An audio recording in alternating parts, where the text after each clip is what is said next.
Hello, everyone, and a very warm welcome to the latest edition of Suppliers in the Spotlight webinar series for 2025, presented by the Infrastructure Sustainability Council.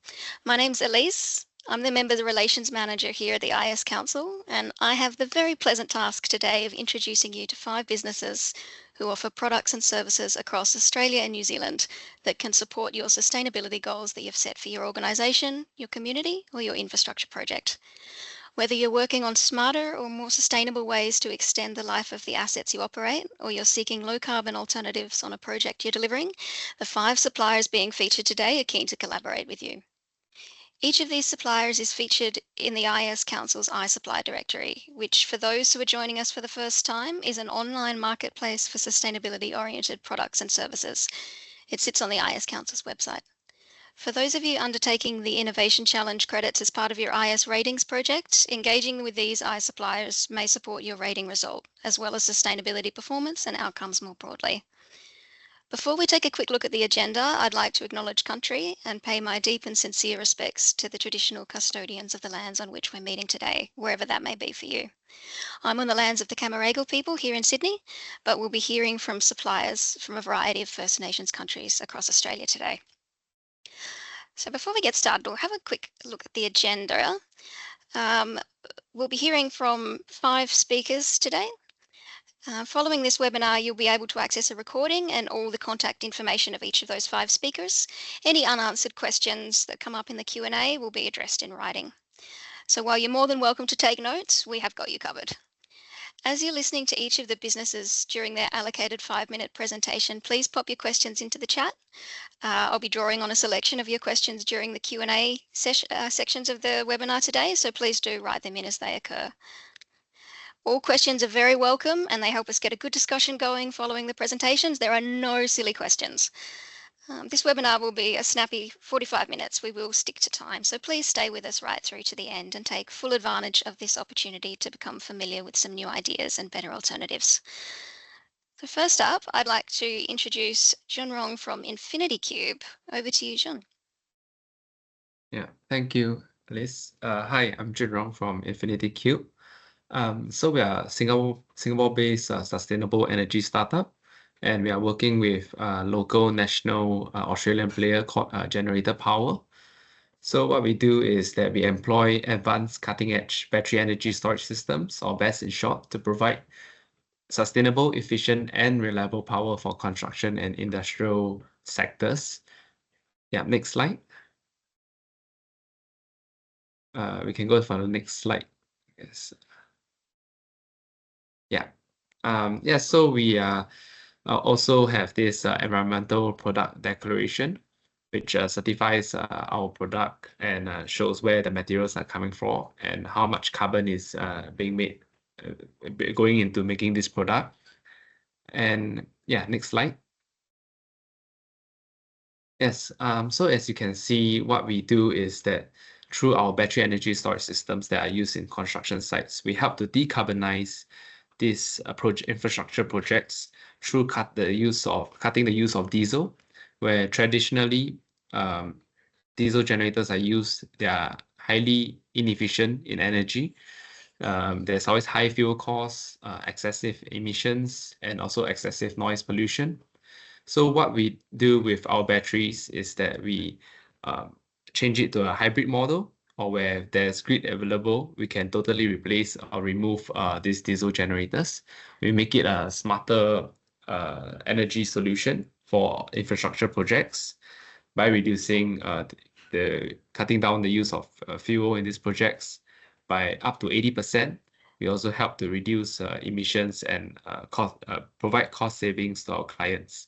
So actually what we're looking for is in Australia as well is forward-thinking partners, whether you're a developer or equipment distributor for any rental companies.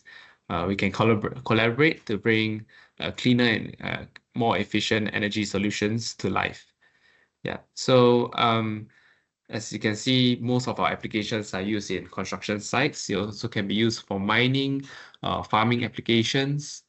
We take in power from renewable sources, the traditional sources like the generators as well, and as well as the power grids. And what is the output is the most efficient form of energy usage.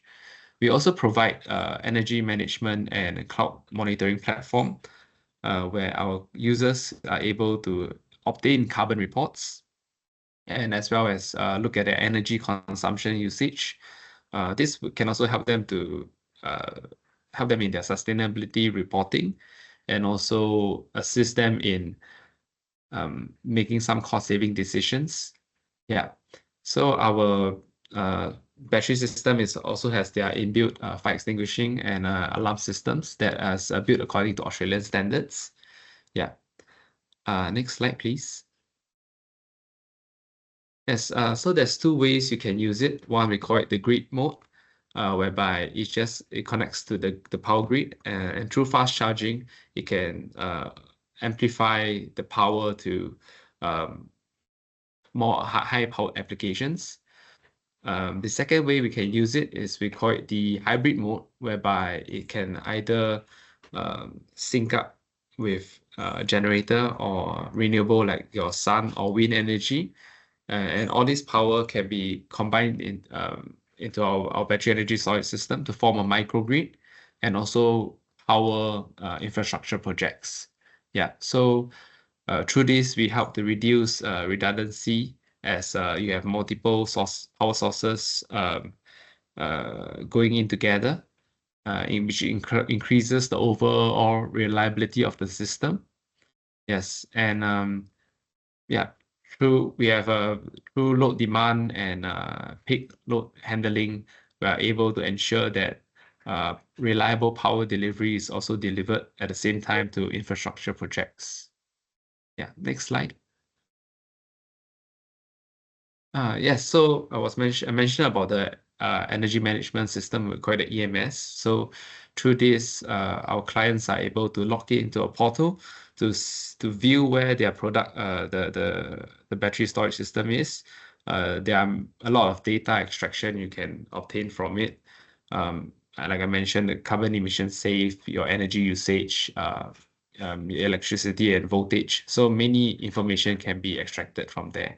We also have predictive analytics to advise how we can further save on our energy usage. Yeah, so we have done quite a few projects in Singapore and also quite a few projects in Australia with our partner Generator Power. Yeah, so we currently have 4 models with more upcoming. So yeah, I believe this information will be shared as well. Yeah, so yeah, we currently have from S, M, and L to L Pro. So these are all across various power ratings and energy capacity. Yeah, so can you feel free to reach out to us more if you would like to find out how you can decarbonize your infrastructure projects and also save money at the same time. Yeah, thank you. Thanks very much, John. It was very interesting to hear about. And next up, we have Josh Begbie from GECA. Take it away, Josh. Great, thank you for that. Yes, so Josh Begbie, I'm the CEO at GECA. Just next slide, please. Next, sorry, are my slides on? I can't see them at the moment. My apologies, Josh. Small technical issue there. Belinda, could That's you right. get the slide deck back up, please? Cool, thank you. So I'm Josh, and you'll see a photo of me soon, and I'll just keep talking while these come up. You may not be familiar with GECA. If you're not, we are a 25-year-old social enterprise, and we exist to make it easier for people to make and buy products and services that are better for the people on the planet. Can you go to the next slide, please, Belinda? Thank you. Excellent. And I'm actually just jump to the next one. I've covered that. So we do 2 main things. We do a claims authentication service, which is where we go through and we say, okay, this little attribute of sustainability, that's legit. We verified that. But the main thing I'm going to talk to you about is the lifecycle eco-labeling program, because that has the greatest benefit for IS projects. So next slide, please. Now, this eco-labeling process is where we have a whole series of criteria that people must meet for that product or service to be considered sustainable and awesome.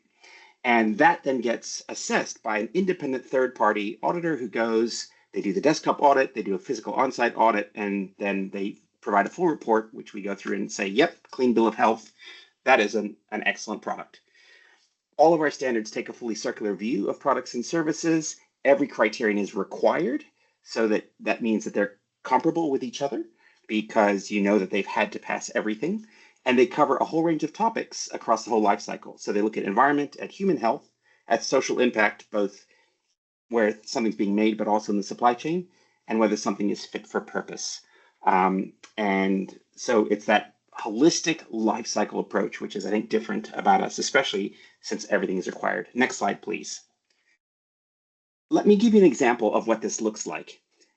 So we have a whole bunch of standards, but cement is obviously one that shows up a lot in the infrastructure space. And people familiar with GECA will know that from time immemorial, we have met RSO 7 as being a sustainable material.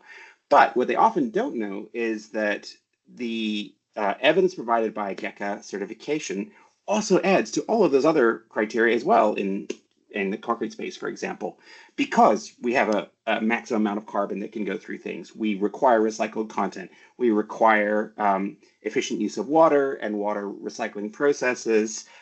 We ban certain hazardous chemicals that can sometimes slip into products and things like that. And so when you see a GECA certification, you know that all of those things must be true or the certification doesn't get given. And so that helps in a whole range of ways, including reducing the risk of non-compliance or greenwashing, accidental, intentional, both. Also supporting IS ratings. It should simplify procurement and due diligence processes, and of course, reporting, which we know is not everyone's favorite part of life. And all of our standards are also aligned to the SDGs, as are, of course, the IS systems. And so there's a neat alignment there as well. Next slide, please. There's a bunch of other attributes or benefits that come from using that holistic certification scheme, like GECA's market leadership, supporting your supply chain, greater chance of procurement, because increasingly we know even government tenders are asking for demonstration of circular attributes and things like that when they don't even know exactly how they're going to measure that, but they know that they need it. And so this is a great way of talking about it. And it also simplifies communication, because rather than having to say, look, I am sustainable in all of these different ways, you can say, I have GECA, and they have already verified that I am sustainable across this whole spectrum of things. So it just simplifies those processes. Next slide, please. So I used concrete as an example because it's obviously key in the infrastructure space, but we have a bunch of other standards too. We have 25 in total, all of which are available for free on our website. Go find them, look them up, see what they mean. We go and review them periodically to make sure that they stay best practice. But, steel, paints, adhesives, construction demolition waste, and we even have one for recycling facilities, which we know will feed into some of these processes in the future. That's under development. We're doing that with the Australian Council of Recyclers, and that should be available hopefully first half of next year. So yeah, next slide, please. That's it for me. But if you are making a product that you want to certify as awesome and holistically sustainable, or if you're procuring materials and you want them to be holistically sustainable, and you're not sure how GECA can fit, reach out. We're happy to help guide you on that journey. Thank you so much, Josh. I think awesome and sustainable is exactly what we are all here for today. I might borrow that on occasion, I think. And next up, we have Mark Shepherd-Smith from Docketbook. Over to you, Mark. Here we are. So what we've got today, just we want to kind of talk about Docketbook and its role in carbon reporting, and just share a couple of initiatives that we've done working with our clients. So if we run through a brief agenda, for those that don't know Docketbook, I'll give you a bit of an introduction about who we are and what we do, and then talk about, I guess, as we are using a digital docket as a data payload, what that can do to collecting other types of data. And then we'll dive into a couple of examples of both collecting and deriving data from the supply chain. What are the benefits of doing that, and then a little bit about the future. So first of all, what is Docketbook? Basically, we are a connected network. Sorry, just one slide back there. Thanks, Belinda. Just where, okay. No, sorry, I had a different slide on my example. So basically, we're a connected network for facilitating the purchase to pay process within construction. So those are familiar with that process is very much around purchase. Prove is a key step in construction, and that's the key step that we focus on. So we're sharing orders, dockets, and invoices. But when we look at the prove process or the sharing of dockets, that is a payload that includes not just the quantity and cost information about what the work that's being done, but it can be extended into other fields. So we work with flexible docket templates and customer side fields. So a lot of data around carbon, around SMU hours, and other types of information can be captured. We can also feed this information in from third-party systems if that exists elsewhere. So what that looks like in terms of collecting and sharing that data. So we've been working very closely with Heidelberg Materials. They're very mature in their journey around capturing ESG metrics and can easily supply information like total recycled water, cement and SCMs, fine aggregates and manufactured sand, and estimated CO2 in kilograms. And that's all contained in that kind of report picture that you can see in that bottom right there, and then we can't see the detail. What's exciting, though, is that we can take that data and share it docket by docket as the deliveries are being done.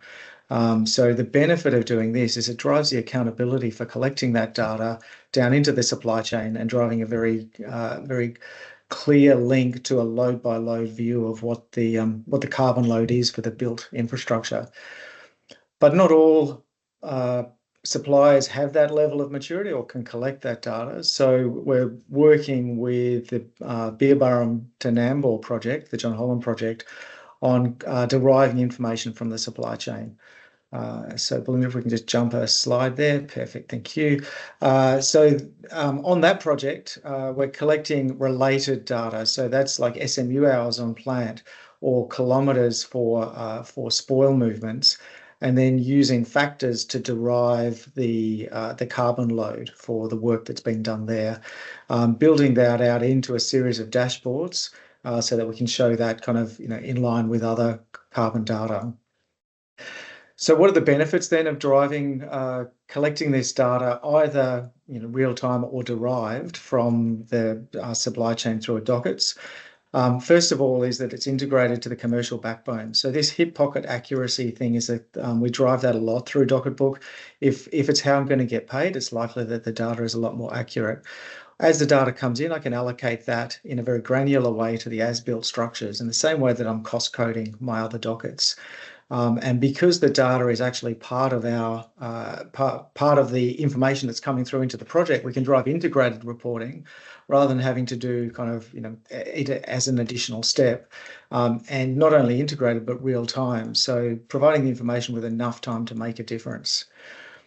So the reality is, though, that we're very much at the start of our journey working with ISC. So this is kind of a bit about how we see it playing out in going into the future.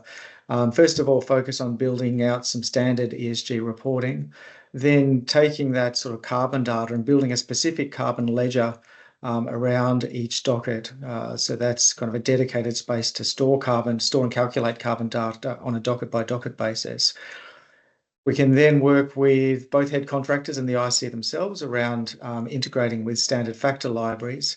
And the nirvana down the track would be to provide the IC as an industry body transparency into this data as it's being collected, which again will both streamline and create accountability for the carbon reporting process.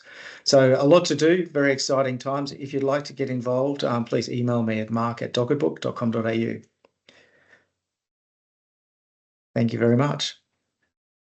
We'll ask our first three presenters to put their cameras and their mics back on, and we will work through some questions about those three fantastic products and services.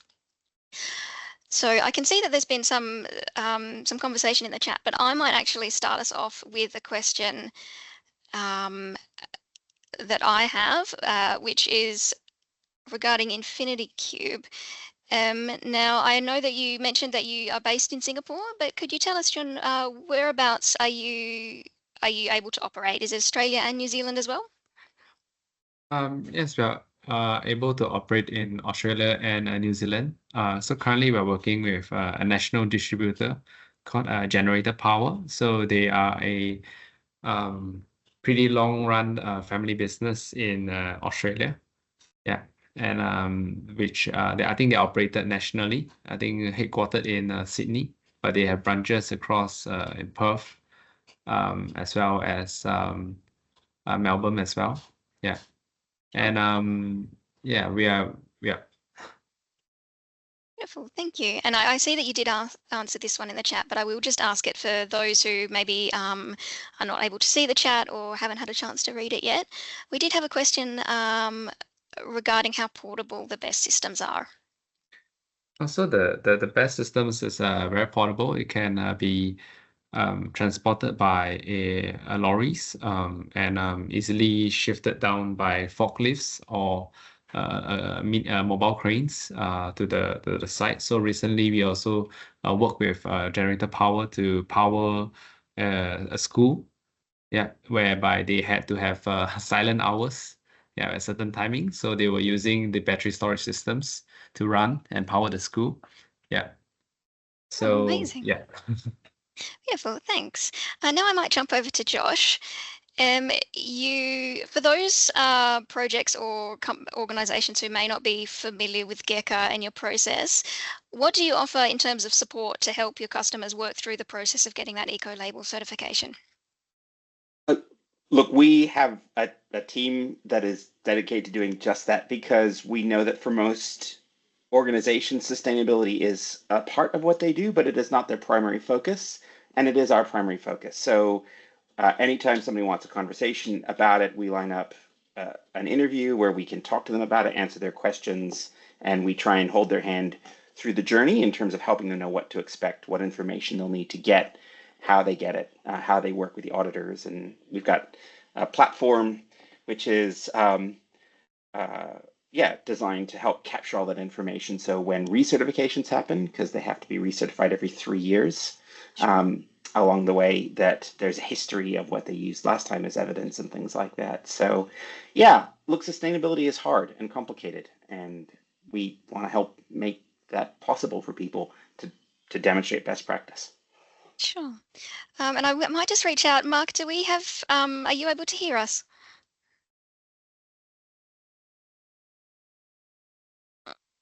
We may not.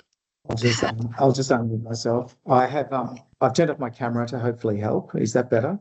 Yeah, beautiful. Thank you so much. We've definitely had some interest in Docketbook, so I will ask a question that's a combination of a couple and also one of mine. Is Docketbook something that's suitable for sort of both small and large organisations? We've had someone ask if how it's going being taken up with the major suppliers like Holcim, Boral, Fulton Hogan, so on. Yeah, absolutely. We pride ourselves on kind of leveling the digital playing field for construction. So we've got customers that are, one man and his excavator through to the John Hollands, the BMDs, the Lang O'Rourke's of the world. On the supply chain side, we integrate with Heidelberg Materials, I mentioned, Holcim, Boral, Adelaide Brighton companies, and Barrow Group more recently. Really designed to kind of create this information network for the construction industry. Beautiful, thanks. And we also had a question about whether Docketbook tracks fuel consumption as well for transport. Yeah, in one of two ways, either derived through kilometres or because of the flexible docket template structure that we have, we can collect that as custom field data. So actually kind of litres used or refills or things like that. Beautiful, thank you so much. All right, as we progress through the next part of the webinar today, please do pop your questions in the chat. And if you have any for the next two speakers, but also for our first three, any that don't get addressed today during the conversation, we will make sure that gets addressed out and sent out in writing. Thank you so much to our first three presenters. Do stay on the call if you can. You're welcome to turn your cameras off at this point, because sometimes questions do come through during that second half. So for the rest of our audience, please do stay with us as we hear from our next two fantastic presenters, the first of which is David Flintoff from SLURRYTUB. Take it away, David. Thank you, Elise. Hope everyone can hear me okay. Waiting for the first slide. Just basically, SLURRYTUB's a really simple, effective solution for a common job site everywhere in the world, and that's contaminated job site wet waste or slurry. A little bit about the business. We're a recent startup, Australian owned, which is terrific. We manufacture also here in Australia. Good Design Award winner back in 2021. We conducted all our research and development in-house, which gives us great credibility and authenticity. Any claims we make in terms of environmental performance and sustainability, we've had authenticated, and Josh helped us with that back in 2021. It's a world first. It's a simple tub and filter system, which I'll run through shortly, but no one's doing this anywhere in the world, and we've been able to secure some IP protection for that across the world. And pleasingly for us, for a little Aussie business based here in Melbourne, we are exporting to more than 8 countries now. Yeah, we're pushing forward with some new R&D also. We'll tell you a bit about that later also. Thanks, Belinda. So the process, hopefully most on the call will understand the challenge on a job site, on how to be compliant and how to deal with a really challenging issue, and that's contaminated waste.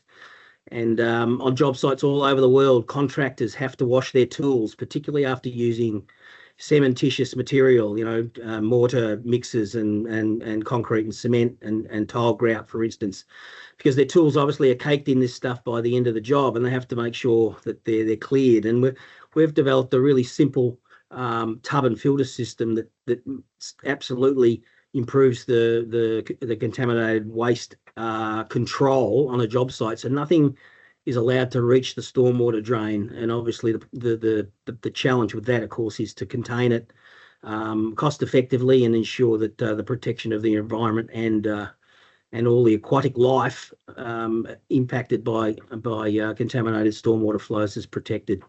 And I'll show you how we do that.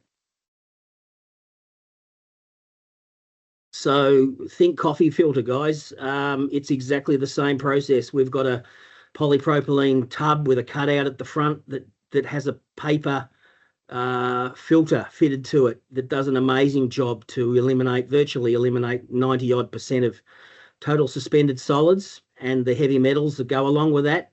And none of that, when used effectively or appropriately, is able to reach the stormwater drain, because it's all captured in the filter, which after draining for about 30 minutes or so, depending on the volume, will harden in the bottom of the 100% biodegradable paper filter, and then it's able to be disposed of.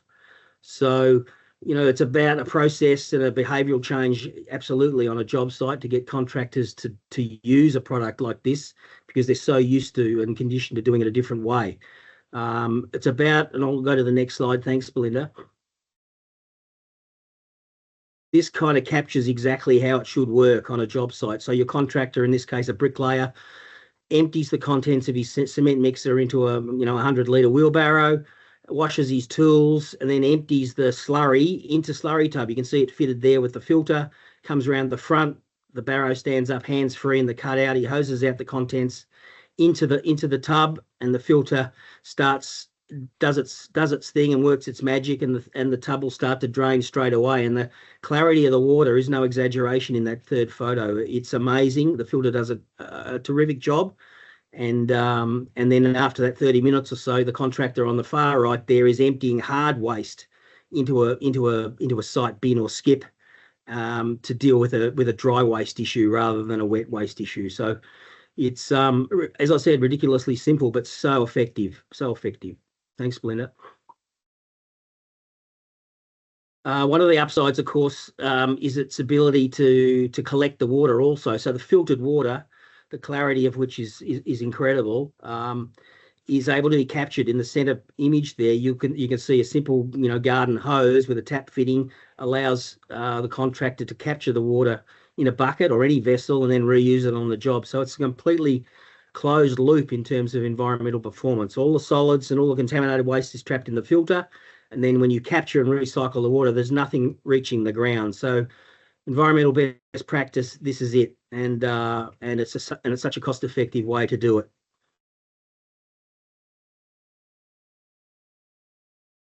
In terms of sustainability outcomes, as I mentioned, GECA authenticated our claim back in our environmental claims back in 2021.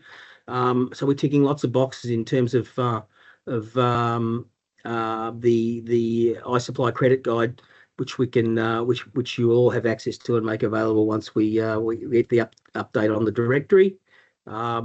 So really positive. We're a startup, a new business. We're excited to be able to deliver an innovation to the market that gets people thinking about the end of the job rather than the start of the job, and wash up compliance and environmental performance of job sites is critical to most site managers and project managers. They'll know that the hoops that they have to jump through to get a sign off from the EPA and the authority. So we're just a small part of helping that happen, and we're more than happy to engage with everybody on how we might achieve some of those outcomes. Thanks, everybody. Thanks very much. And it's great to see two of our ISC members, GECA and yourself, working together. I love that. I see that someone in the chat did just ask to view one of the previous slide pages. I will say that the presentation from today, as well as the actual recording, will be made available to everyone who was here, and it will also be on our website. So if you'd like to take a look at that later, that information will all be there. And our final presenter for the day is Zoe Schmidt from Adbri. So anybody who has questions for Zoe or for any of our previous presenters, please do continue popping them into the chat. Over to you, Zoe.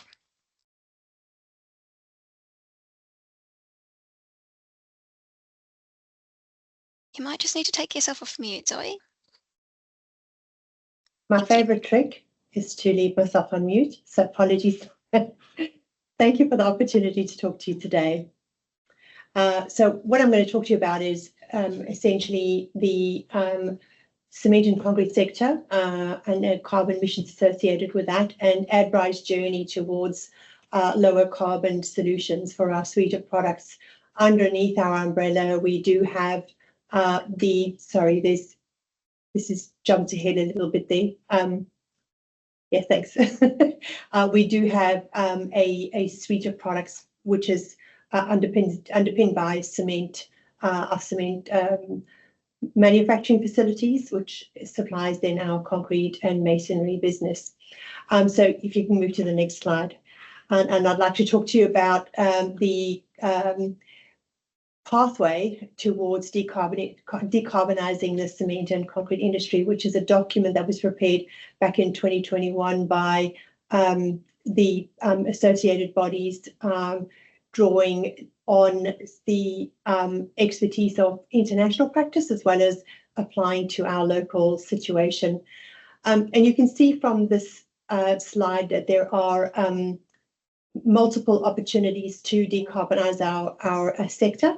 In fact, our industry has been looking at supplementary cementitious materials right back to the 1980s. So we're quite familiar with avenues that we have explored to date with decarbonisation already.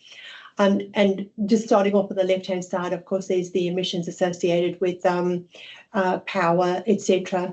And Adbri, together with some of the other initiatives, have actually used over 1.5 million tonnes of refuse-derived fuel that have been used in our Birkenhead facility since 2003. And that's just reducing the natural gas usage by up to about 35%. So this is not a new area for us. And the reason why the use of supplementary cementitious materials is such a low lever is because we have exploited that quite considerably, and there are other avenues to explore. And next slide, please. So what you might not be familiar with, and a lot of a misconception out there, is that the cement, which is heavy in carbon, cement accounts for about 8%, what they call 6 to 8% of global CO2 emissions, which is quite considerable. But you can see from this diagram that up to about 60% of that is actually derived from the calcination process. So that's when during the manufacture of clinker, and not just associated with heat and fuels. It's a very interesting fact that is not often considered. And of course, Adbri have been on a journey to actually substitute some of the fuels that have been used for quite some time. Next slide, please. One of our latest initiatives is the introduction of our brand EvoStem cement. It's a type GL cement. It's a higher limestone cement, which is a direct substitution for our traditional type GP or type SL cements that we've become accustomed to. It's not new. It's been used globally for a very long time, but Adbri have actually pioneered its use here in Australia. And we've been using this under the AS 3782 standard, which has been in play since the 2010. Next slide, please.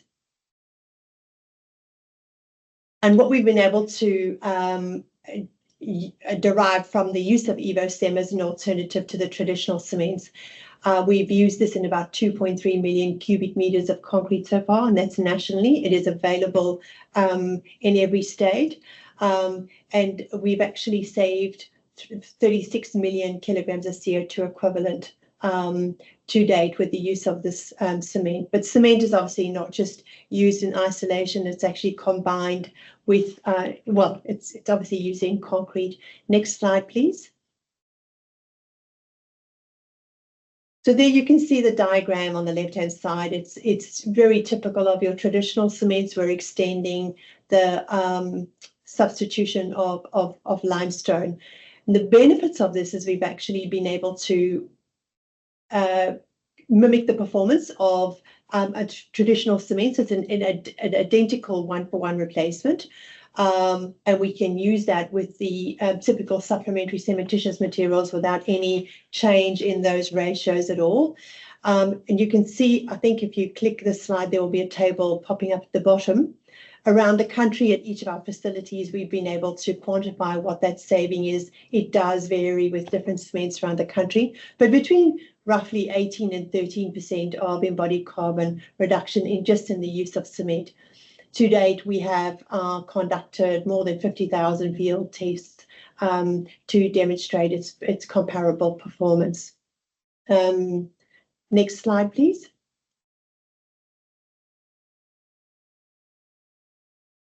So we have our environmental product declarations, which are available around the country, and we've demonstrated its savings potential in each of the applications. Our environmental product declaration system, I think you can click it again. It's going to be another. There we go. Thank you. Our environmental product declaration allow us to quantify what that saving is. So we, together with our EvoStem cement, have developed our Futurecrete brand. That's our concrete brand that allows us to produce at least a 30% carbon reduction minimum. And it's compliant with all of the associated Australian standards. And then, of course, we utilize and lever the supplementary cementitious lever to be able to allow us to qualify for that savings. Of course, that's just a minimum. We can extend it further. Our environmental product declarations allow us to also customize a mix design for you that will, again, quantify what any benefit is by extending these opportunities or pulling these levers further. Next slide, please. I have raced through this pretty quickly. I think 4 minutes is really hard for me to talk about our wonderful products, but you can actually jump onto our website. In our website, we will give you further information about some further savings that can be capitalized on and any specifics around our products and what you can gain in terms of carbon emissions reductions, and also the use of these products as well in any of the ISK projects that are available. I think that is my last slide. I hope I've actually not gone over time, but happy to answer any questions you may have. Thank you. Thank you so much, Zoe. Really appreciate it. Please do keep your mic and camera on, and I'd like to invite David to do the same for some questions and answers. So if any of our audience has any questions for David and Zoe that aren't already in the chat, or for our first three presenters, please pop them in there now.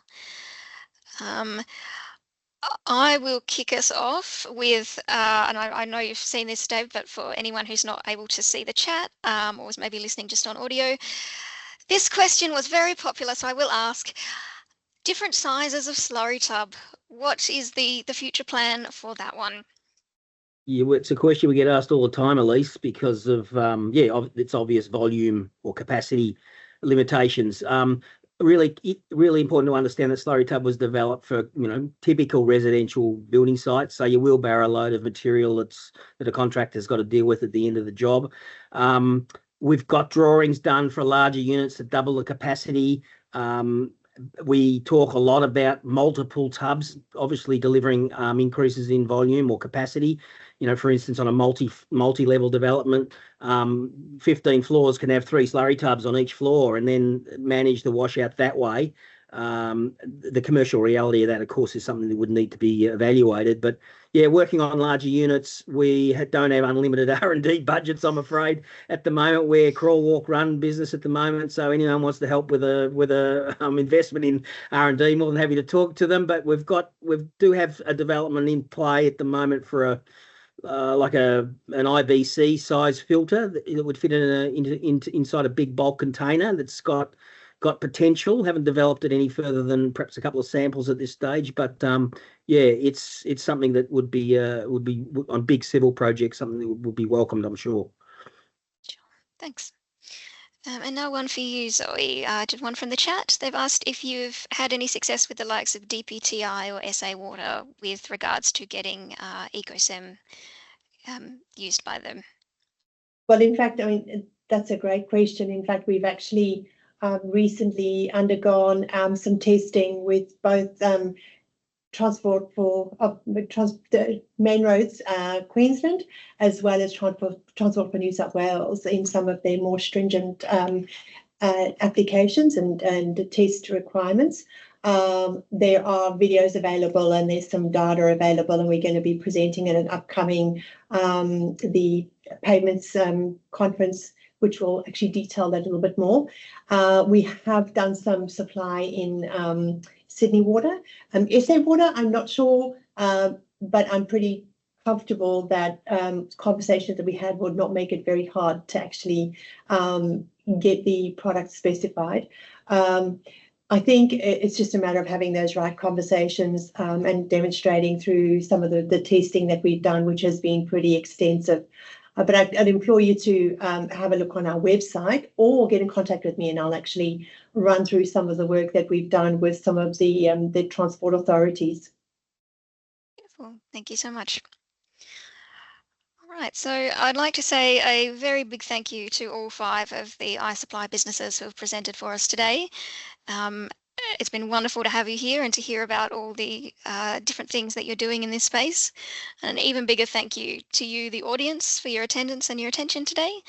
Please spread the word to your colleagues for future sessions so we can continue to drive support for these great businesses that are helping to build sustainable supply chains.